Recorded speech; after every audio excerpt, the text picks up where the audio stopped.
Cumprimento a todos os meus irmãos com a paz de Jesus. Seja bem-vindo ao estudo da lição da Escola Sabatina número 13.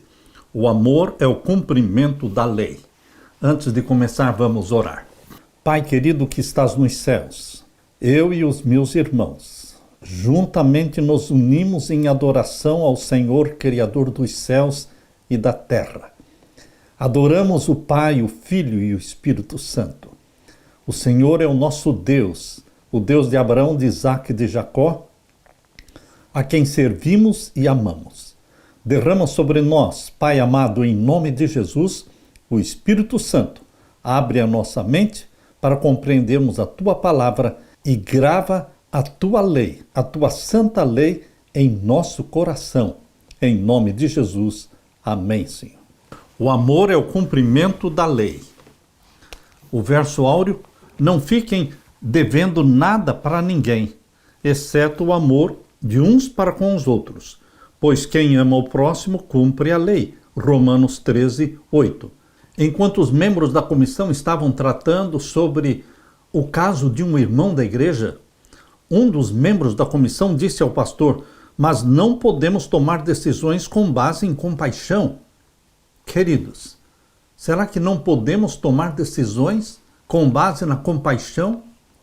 Compaixão, amor, misericórdia, não seria isso que Deus quer de você e de mim? O pastor indagou que tipo de compreensão aquela pessoa tinha de Deus e da sua lei. A compaixão, sem dúvida, deve ser essencial na maneira como lidamos com as pessoas, especialmente com as pessoas que erram. Ela é parte integrante do amor e, como diz Romanos 13, verso 8, amar o próximo é cumprir a lei de Deus. Se o amor é de fato o cumprimento da lei, então jamais devemos pensar na lei de uma forma separada do amor ou pensar no amor de uma forma que esteja desligada da lei. Nas Escrituras, o amor e a lei andam juntos. O legislador divino é amor e, portanto, a lei de Deus é a lei do amor. Como disse a serva de Deus, Ellen White, a lei de Deus é a transcrição do caráter de Deus. Parábolas de Jesus 178. A lei de Deus não é um conjunto de regras, de conceitos abstratos, mas mandamentos e instruções que se destinam ao nosso crescimento. Ela é a expressão do amor, tal como o próprio Deus o revela. A lei de Deus é inseparável de Deus. O governo de Deus possui uma lei. Todos os governos possuem leis. Que bagunça seria o país sem uma lei, sem uma constituição? Por isso o céu também possui uma constituição chamada a Santa Lei de Deus. Foi contra esta lei que Satanás se rebelou no céu. Ele, Lúcifer, criado perfeito, ele se rebelou contra Deus, contra a lei de Deus. Queridos, foi exatamente para isso que Jesus veio ao mundo, para mostrar que a lei de Deus é santa, justa e boa, que a lei de Deus pode ser obedecida, pois ele, Jesus Cristo, na forma de homem, vivendo como homem, viveu em obediência aos mandamentos de Deus. Ele é o nosso exemplo. Aleluia! Na parte de domingo, a lei do amor. A lei de Deus não consiste em conceitos abstratos, mas é uma expressão de relacionamento. Pense nos 10 mandamentos como sendo uma expressão do relacionamento que Deus quer que você tenha, primeiramente com Ele, o Criador dos céus e da terra, e depois com o seu próximo. Por isso a lei de Deus está dividida entre 4 mandamentos que falam do amor a Deus e 6 mandamentos que falam do amor ao próximo. Podemos ver isso claramente quando lemos os 10 mandamentos em Êxodo capítulo 20. A lei de Deus, de forma escrita, não existia no céu e não existia no Jardim do Éden. Porém, os 10 princípios da santa lei de Deus já existiam no céu e já existiam também no Jardim do Éden antes de Adão e Eva pecarem. Pois são os princípios do amor, princípios que devem governar o relacionamento de Deus com as suas criaturas e governar também orientar o nosso relacionamento uns com os outros. Quando os 10 mandamentos proclamados em Êxodo capítulo 20 foram depois escritos em pedra, porque somente no Monte Sinai Deus escreveu os 10 mandamentos. Antes eram 10 princípios, mas agora eles foram colocados na linguagem humana pela primeira vez. Deus os escreveu em 2 tábuas de pedra e foram dados para Israel através de Moisés. Os mandamentos foram escritos depois que o Senhor já havia libertado o seu povo do Egito e se baseiam no amor de Deus e nas promessas que ele fez aos israelitas. A divisão dos 10 mandamentos em 2 partes mostra que o objetivo deles é promover o relacionamento dos seres humanos entre si e o relacionamento com o nosso Deus. Vamos abrir a palavra de Deus então agora em Êxodo capítulo 20 e os versos 1 até o verso 17. Lembre-se que este é a parte da Bíblia que Satanás mais odeia. Se ele pudesse, ele arrancaria esta página de todas as Bíblias, para que as pessoas não conhecessem a lei de Deus. Porque foi contra esta lei que Satanás se levantou. Ele odeia a lei. E ele faz com que pessoas preguem contra esta lei. Abra sua Bíblia em Êxodo capítulo 20 e vamos ver então a partir do verso 1 até o verso 17. Então falou Deus todas estas palavras, dizendo: Eu sou o Senhor teu Deus, que te tirei da terra do Egito, da casa da servidão. Não terás outros deuses diante de mim. O primeiro mandamento. Segundo mandamento: não farás para ti imagem de escultura, nem alguma semelhança do que há em cima nos céus, nem embaixo na terra, nem nas águas debaixo da terra. Não te encurvarás a elas, nem as servirás. Porque eu sou o Senhor teu Deus, sou Deus zeloso, que visito a maldade dos pais nos filhos até a 3ª e 4ª geração daqueles que me aborrecem, e faço misericórdia em milhares aos que me amam e guardam os meus mandamentos. No Catecismo Romano, eles aboliram o 2º mandamento, que está aqui em Êxodo capítulo 20, versos 4, 5 e 6. Este mandamento foi abolido pelo poder papal. Por isso, eles introduziram imagens de escultura dentro das igrejas católicas para serem adoradas. Uma transgressão direta ao 2º mandamento da lei de Deus, que proíbe adorar imagens de escultura. O 3º mandamento está no verso 7. Não tomarás o nome do Senhor teu Deus em vão, porque o Senhor não terá por inocente o que tomar o seu nome em vão. E o 4º mandamento, verso 8. Lembra-te do dia do sábado para o santificar. 6 dias trabalharás, farás toda a tua obra. Mas o 7º dia é o sábado do Senhor teu Deus. Não farás nenhuma obra, nem tu, nem teu filho, nem tua filha, nem o teu servo, nem a tua serva, nem o teu animal, nem o teu estrangeiro que está dentro das tuas portas. Porque em 6 dias fez o Senhor os céus e a terra, o mar e tudo que neles há.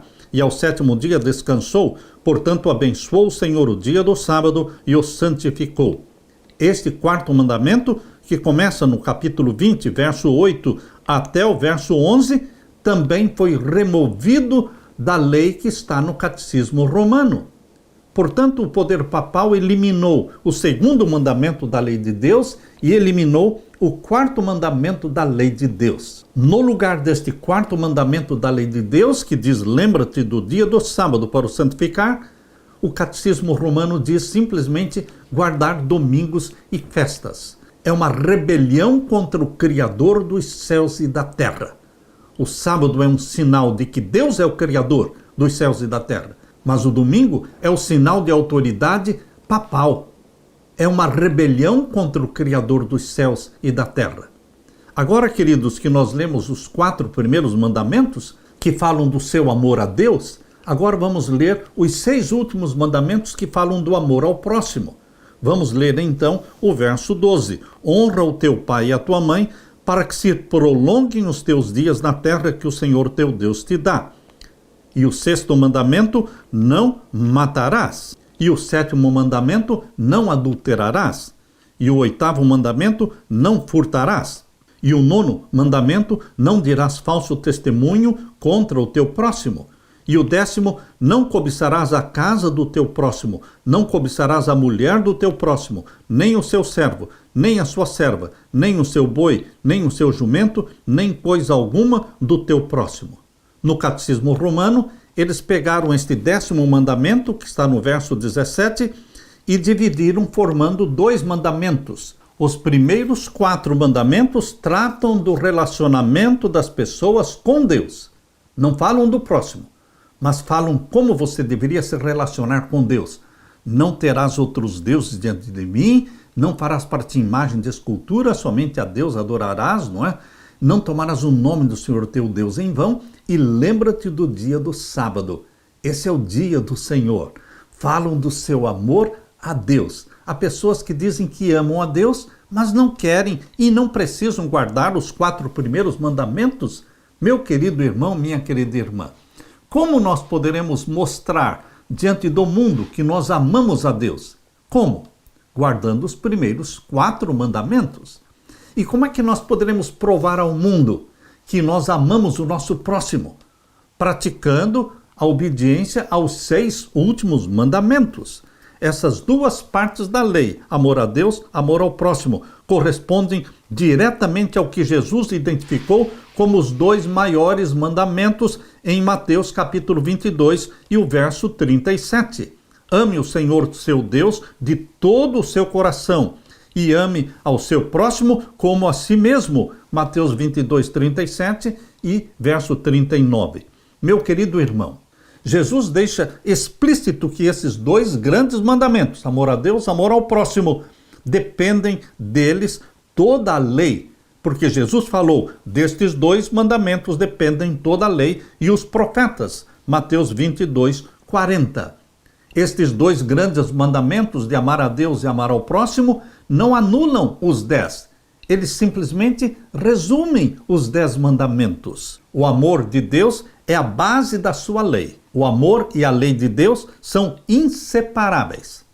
Alguns dizem, não precisamos guardar a lei, só precisamos amar a Deus e ao próximo. Mas, como amar a Deus e ao próximo se não estivermos guardando os 10 mandamentos? A única forma de você amar a Deus e amar ao próximo é guardar os mandamentos de Deus. Mas, quem tem esse poder para guardar os mandamentos de Deus? Ninguém tem. Porém, quando nós abraçamos Jesus como Salvador, o Espírito Santo é derramado sobre nós e o Espírito Santo nos dá uma mente obediente. A mente de Jesus é implantada em você e em mim. E a mente de Jesus é uma mente obediente. É o poder do Espírito Santo habitando em você e em mim que nos torna obedientes aos mandamentos de Deus. Aleluia. Na parte de segunda-feira, a lei é santa, justa e boa. Por que a lei é santa, justa e boa? Porque Deus é santo, justo e bom. E a lei é um reflexo do caráter de Deus. Mais ainda, Deus é eterno, por isso a sua lei é eterna. O amor é o fundamento da lei, porque a essência de Deus é o amor. Quando Deus promove sua lei, está promovendo o amor. Por isso, Jesus morreu para salvar os pecadores, para exaltar a lei e, ao mesmo tempo, oferecer sua graça. Com isso, o Senhor poderia, ao mesmo tempo, ser justo e justificador daqueles que creem em Jesus, como diz em Romanos 3, 25 e 26. Que expressão extraordinária de amor que se revela na lei. Assim, a lei de Deus não é invalidada pelo plano da redenção. A lei de Deus é confirmada na sua vida, confirmada na vida daqueles que são salvos por Jesus Cristo.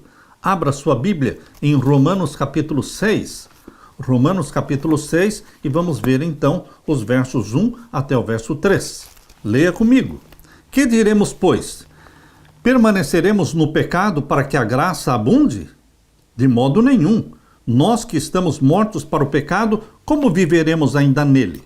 Como podem aqueles que dizem estar salvos pela graça do nosso Senhor Jesus Cristo, como podem eles continuar no pecado? Jesus Cristo não veio nos salvar em nossos pecados, mas ele veio para nos salvar dos nossos pecados. Jesus Cristo perdoa os nossos pecados e nos habilita para vivermos em obediência.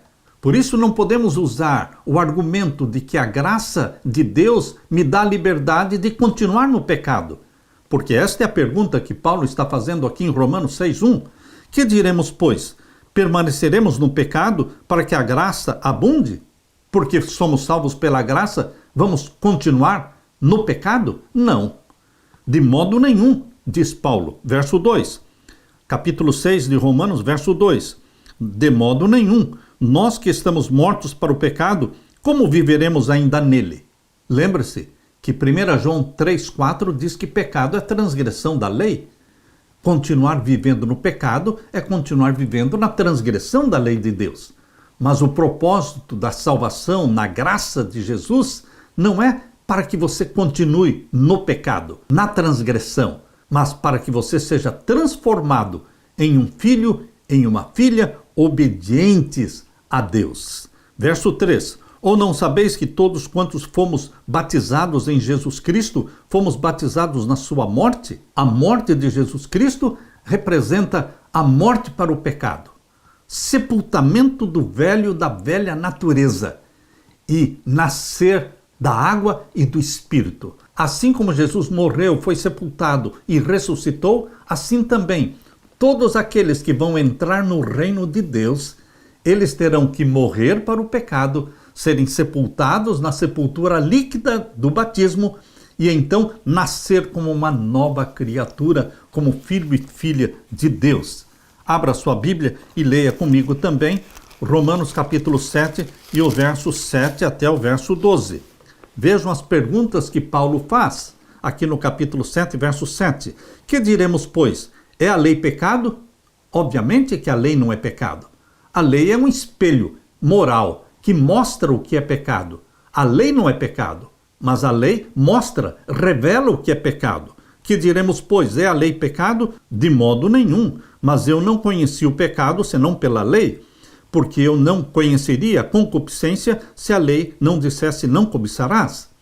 É a lei que nos mostra o que é pecado. Verso 8. Mas o pecado, tomando ocasião pelo mandamento, obrou em mim toda a concupiscência, porquanto sem a lei estava morto o pecado. Ou seja, sem lei não existe pecado. Verso 9. E eu, em algum tempo, vivia sem lei, mas vindo o mandamento, reviveu o pecado e eu morri. Quando você conhece a lei de Deus, o pecado aparece, porque ela mostra onde você está pecando. Verso 10. E o mandamento que era para a vida, achei eu que era para a morte. Porque o pecado, tomando ocasião pelo mandamento, me enganou e por ele me matou. Assim, a lei é santa e o mandamento santo, justo e bom. Não existe nada de errado com a lei. O erro está em mim, em você. Nós somos pecadores. E a lei mostra o nosso pecado como um espelho moral. Mas a lei não pode limpar o seu pecado, não pode libertá-lo do pecado. Isto somente o sangue de Jesus Cristo pode fazer. Alguns acreditam que a graça e a redenção anulam a lei, mas Paulo deixa claro que jamais deveremos continuar no pecado para que a graça aumente. Pelo contrário, os que estão em Cristo mediante a fé foram batizados na sua morte e devem, portanto, considerar-se mortos para o pecado, mas vivos para Deus. Romanos 6, verso 3 e verso 11.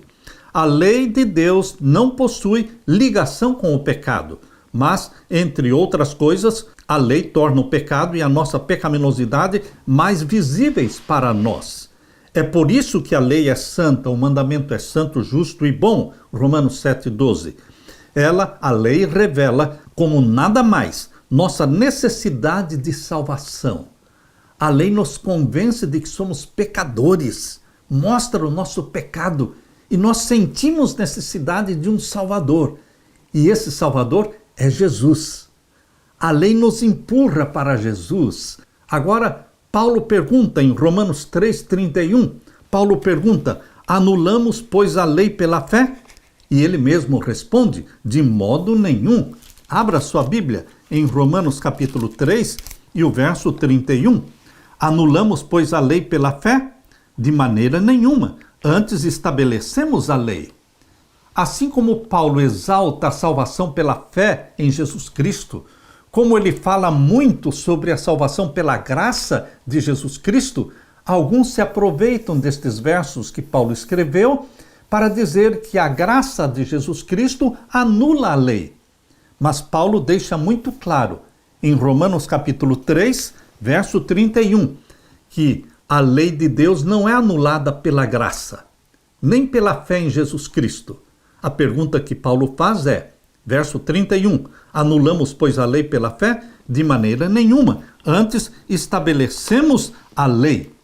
Cristo não veio para abolir a lei, mas para cumprir tudo o que havia sido prometido na lei e nos profetas. Assim, Jesus declara, até que os céus e a terra passem. Abra sua Bíblia. Vamos ler este texto. Está em Mateus capítulo 5, verso 17. Leia comigo. Não cuideis que vim destruir a lei ou os profetas. Não vim abrogar, mas cumprir.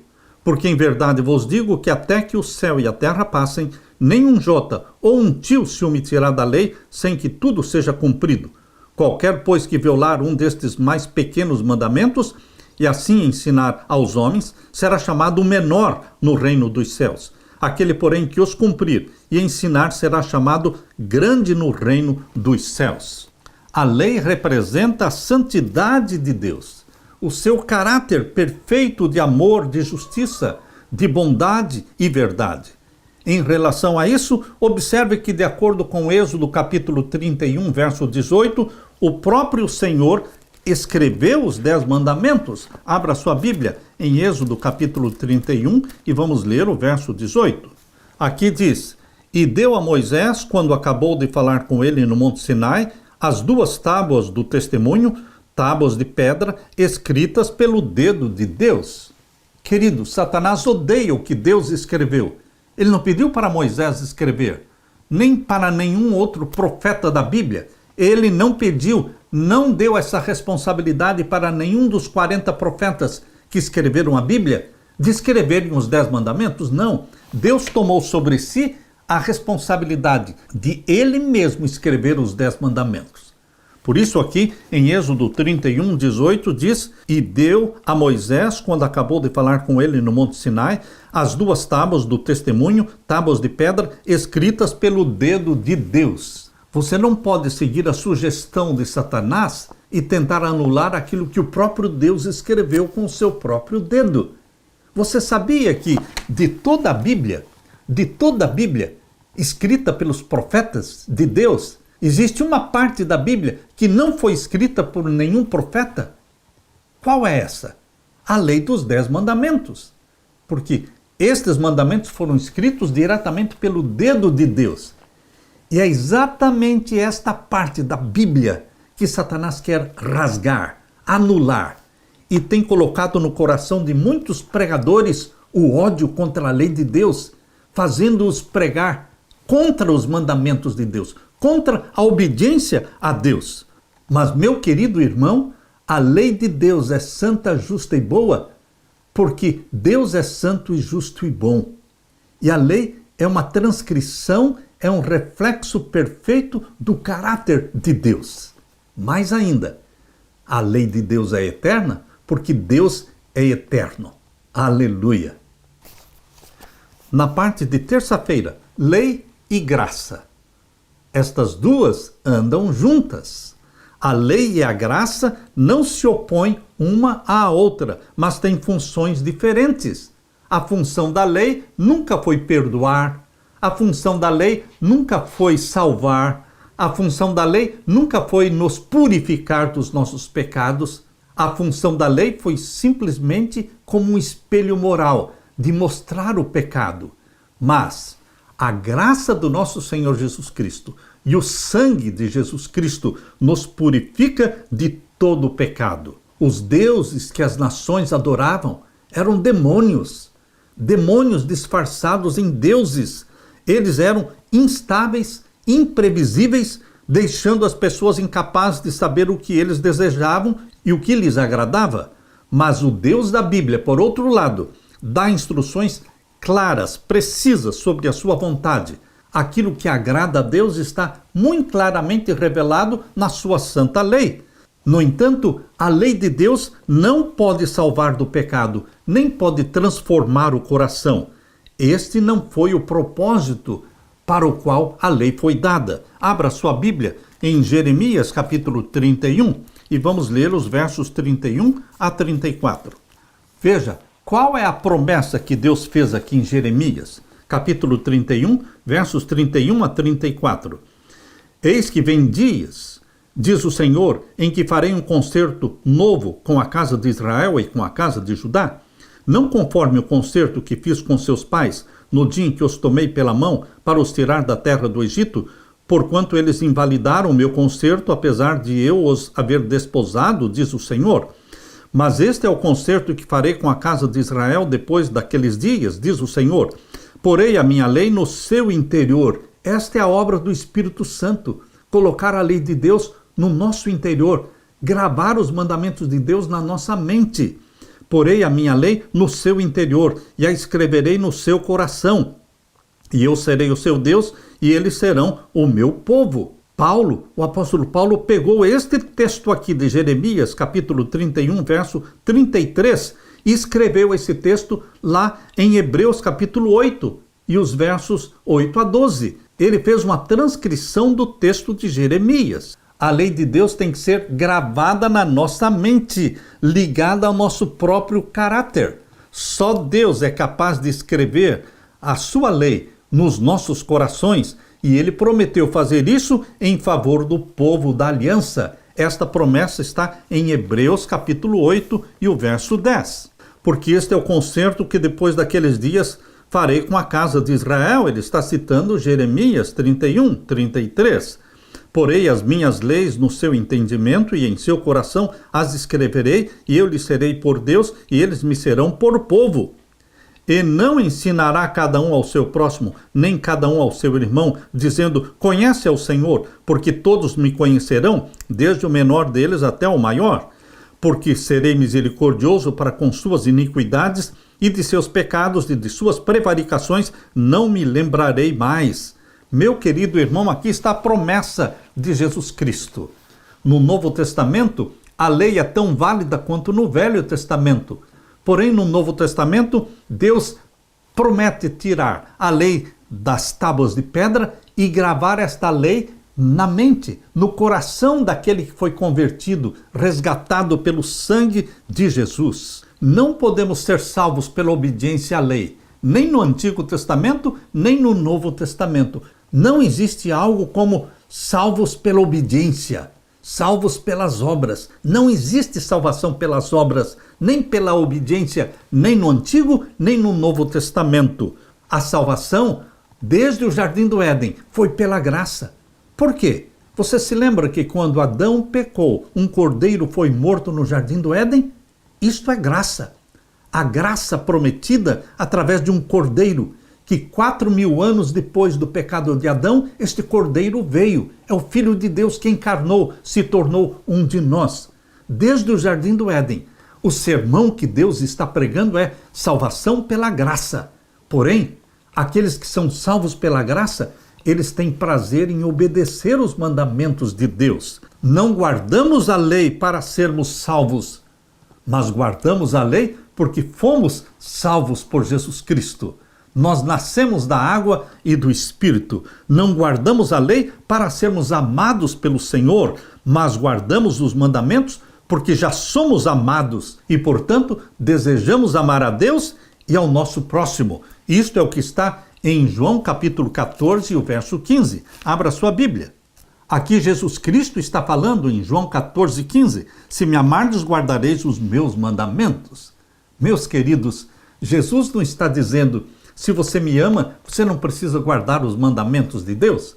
Ele diz exatamente o contrário. Se você me ama, então prove, mostre que você me ama, guardando os meus mandamentos. Ao mesmo tempo, a lei revela o pecado, é um espelho moral, mostra a nossa necessidade de um Salvador, orienta a nossa maneira de viver e revela o caráter de amor de Deus. Como diz Paulo, em Romanos 3:31, meu querido irmão, A graça de Deus, a fé em Jesus Cristo, não anula a lei de Deus, mas confirma a lei de Deus na vida dos salvos. A lei de Deus só tem valor para os que já são filhos e filhas de Deus. Aqueles que ainda não foram salvos, aqueles que ainda não foram gerados como filhos e filhas de Deus, não conseguem amar a lei de Deus, a lei do Pai, porque ainda não se tornaram filhos e filhas.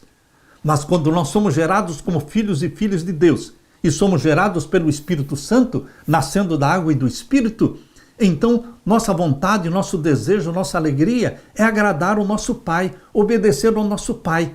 Por isso a lei de Deus se torna importante na vida dos que já foram feitos filhos e filhas de Deus, gerados pelo Espírito Santo.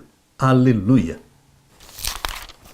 Na parte de quarta-feira, o amor é o cumprimento da lei. Aquele que não ama, não cumpre a lei. Mas aquele que ama a Deus e ama o seu próximo, está cumprindo os 10 mandamentos. Não é exagero enfatizar a forte relação que existe entre o amor e a lei. Na verdade, de acordo com as Escrituras, amar é cumprir a lei de Deus. É isso que Paulo diz aqui em Romanos. Abra sua Bíblia, em Romanos capítulo 13. E vamos ler os versos 8 até o verso 10. A ninguém devais coisa alguma a não ser o amor com que vos ameis uns aos outros, porque quem ama aos outros cumpriu a lei. Não devemos dever nada a ninguém, a não ser o amor. E quem ama, cumpre a lei. Com efeito, não adulterarás, não matarás, não furtarás, não darás falso testemunho, não cobiçarás.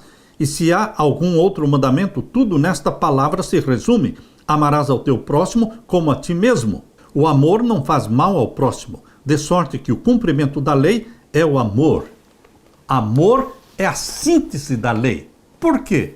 Porque é um reflexo do caráter de Deus. E a síntese de Deus é o amor. A essência de Deus é amor.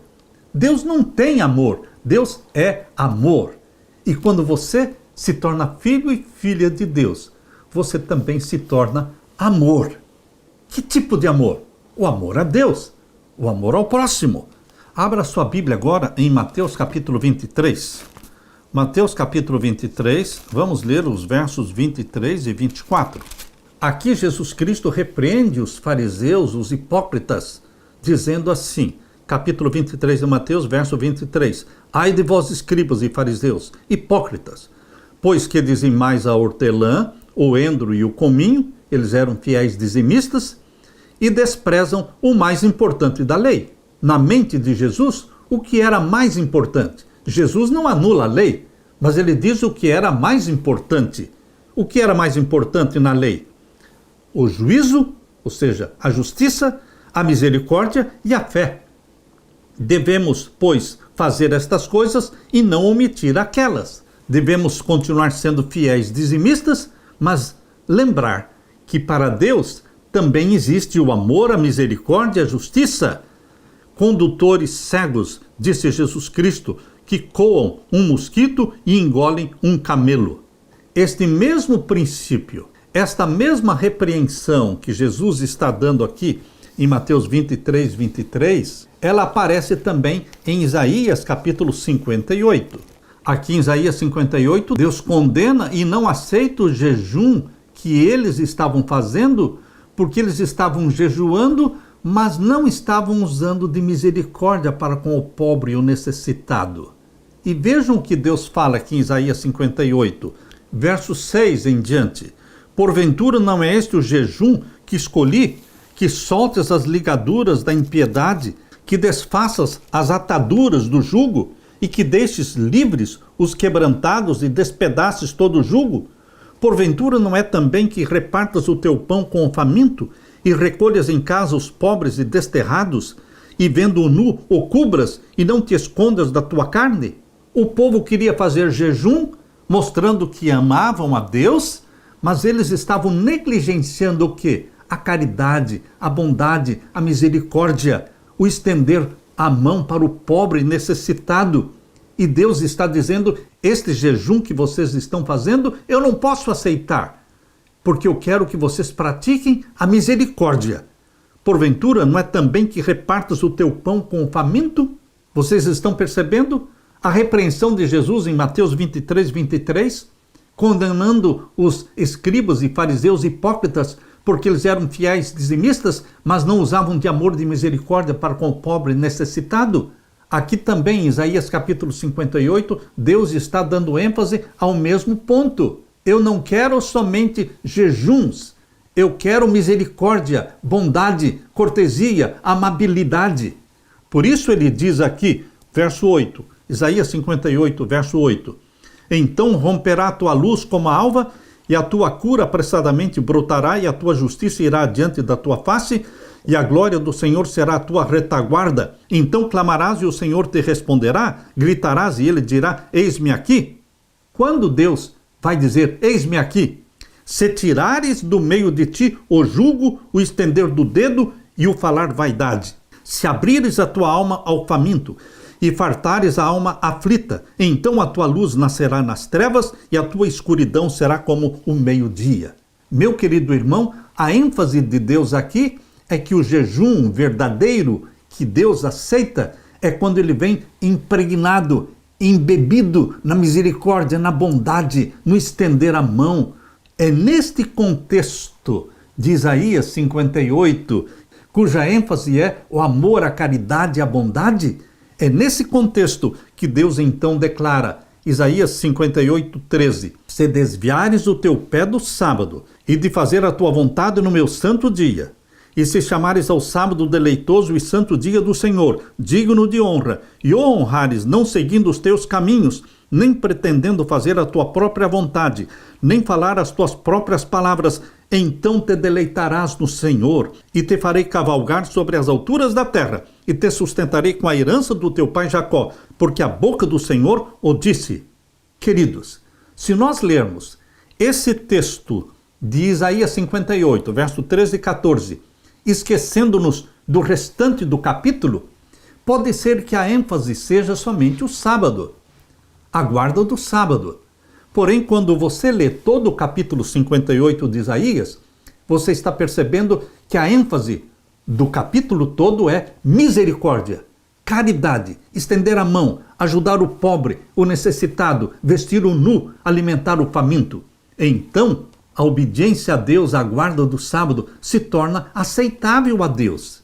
Por isso Jesus disse que é lícito fazer o bem no sábado, porque as 24 horas santas do sábado devem estar envolvidas, ligadas à misericórdia, à bondade, ao fazer o bem.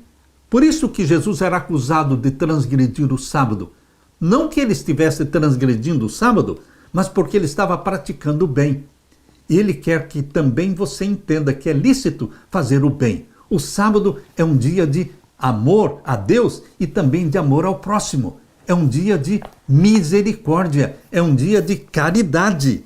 O amor como cumprimento da lei envolve não apenas guardar a lei no sentido de deixar de cometer pecados, mas a guarda da lei significa fazer ativamente o bem, praticar as obras de amor que promovam a justiça e a misericórdia. Ser fiel a Deus é mais do que não violar a letra da lei, mas obedecer o princípio da lei. E o princípio da lei é o amor a Deus e o amor ao próximo. Que em você e que em mim o Espírito Santo grave a lei de Deus e que assim como o nosso Pai é descrito como amor, você e eu sejamos também descritos como amor, porque somos filhos do Pai, cuja essência é o amor. Aleluia!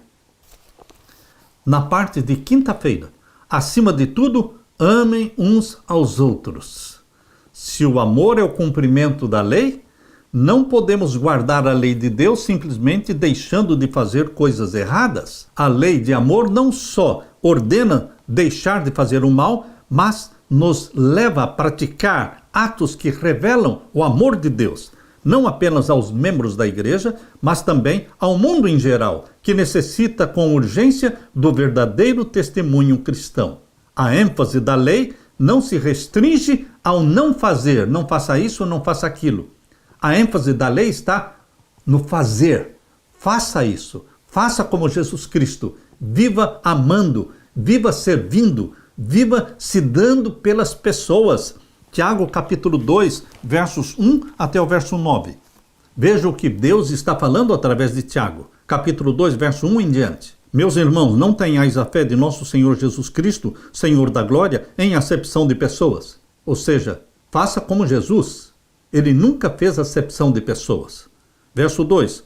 Porque se no vosso ajuntamento entrar algum homem com anel de ouro no dedo, com vestidos preciosos, e entrar também algum pobre com sórdido vestido, e atentardes para o que traz o vestido precioso, e lhe disserdes, assenta-te tu aqui num lugar de honra, e disserdes ao pobre, tu fica aí em pé, ou assenta-te debaixo do meu estrado, porventura não fizeste distinção dentro de vós mesmos, e não vos fizestes juízes de maus pensamentos? Ouvi, meus amados irmãos, porventura não escolheu Deus aos pobres deste mundo, para serem ricos na fé e herdeiros do reino que prometeu aos que o amam? Mas vós desonrastes o pobre, porventura não vos oprimem os ricos, não vos arrastam aos tribunais? Porventura não blasfemam eles o bom nome que sobre vós foi invocado? Todavia, se cumprirdes conforme a Escritura, a lei real, amarás o teu próximo como a ti mesmo, bem fazeis. A ênfase que Tiago está dando aqui é de cuidar do pobre, é de cuidar daqueles que todos desprezam, não fazer acepção de pessoas. Jesus morreu também pelos ricos, mas ele também morreu pelos pobres. Verso 9. Mas se fazeis acepção de pessoas, cometeis pecado, e sois redarguidos pela lei como transgressores. O que mais existe no mundo é acepção de pessoas, seja na igreja, seja na sociedade, seja em qualquer lugar. Se você está bem vestido, ou se você tem um lindo carro, e se você tem muito dinheiro, você será bajulado, você será carregado no colo, você será bem tratado. Mas, se você é pobre, ou se você está mal vestido, você é desprezado, você é marginalizado. A sociedade de hoje é igual à sociedade nos dias em que Tiago escreveu. Mas Jesus está dizendo que nós, quando somos convertidos, salvos em Jesus, transformados pelo poder do Espírito Santo que em nós habita, nós não vamos fazer acepção de pessoas. Nós vamos tratar a todos de igual forma e vamos estender a mão aos necessitados. Tiago condena a injustiça, identificando especificamente a opressão e os maus tratos aos pobres por parte de alguns ricos. Depois, Tiago, chama a atenção para a lei do amor ao próximo, dizendo que se cumprirmos essa lei, fazemos bem. Tiago 2,8. Ellen White escreveu assim: o amor aos seres humanos é a manifestação do amor de Deus para com a terra. Foi para implantar esse amor, fazendo-nos filhos de uma só família, que o Rei da Glória se tornou um conosco. E quando se cumprirem as palavras que ele disse ao partir, que vos ameis uns aos outros, assim como eu vos amei, João capítulo 15, verso 12, quando amarmos o mundo assim como ele o amou, então sua missão por nós estará cumprida. Estaremos preparados para o céu, pois teremos o céu no coração. Amar no sentido de querer salvar as pessoas. Então estaremos preparados para o céu. Que expressão poderosa do que é ser um seguidor de Cristo. Jesus ordena aos cristãos que amem uns aos outros, assim como ele os amou.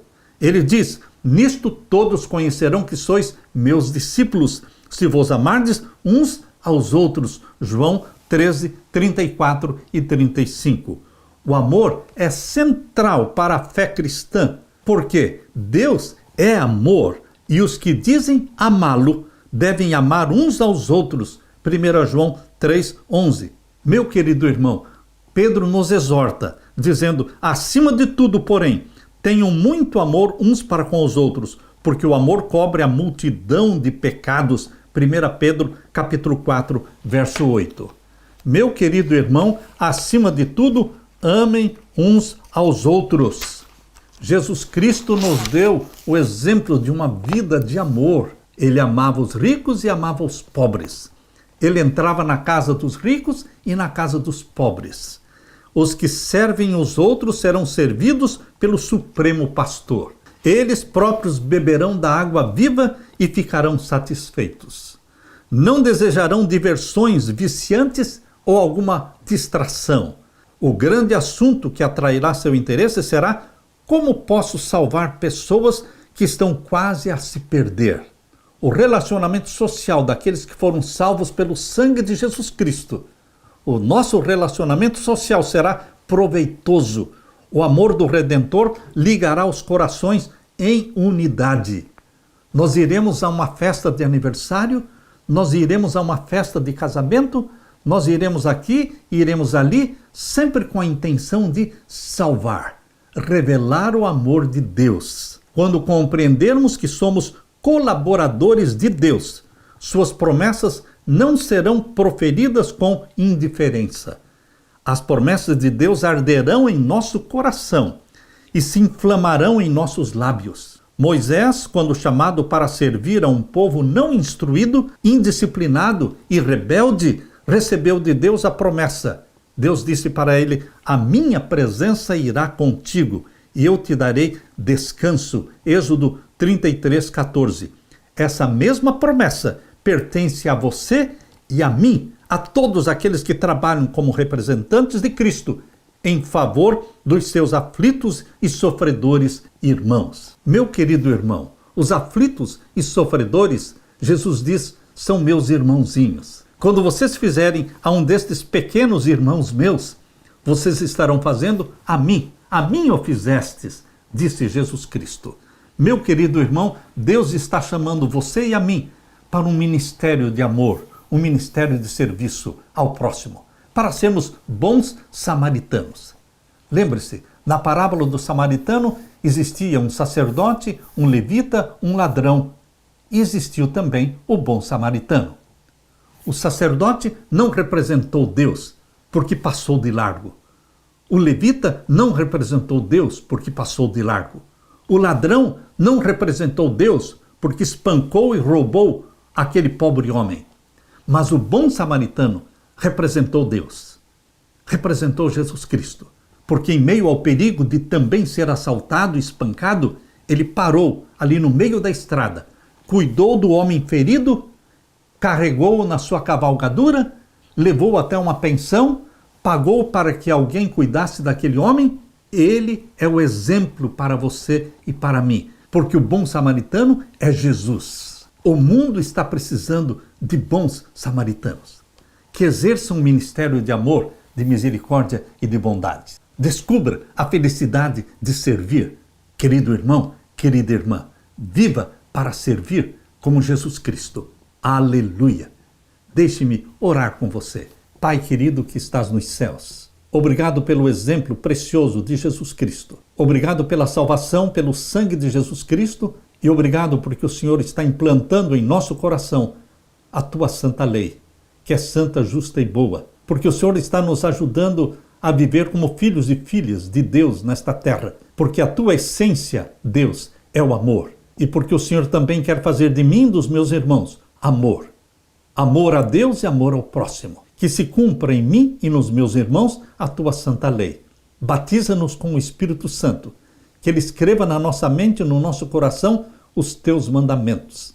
É em nome de Jesus que pedimos. Amém, Senhor.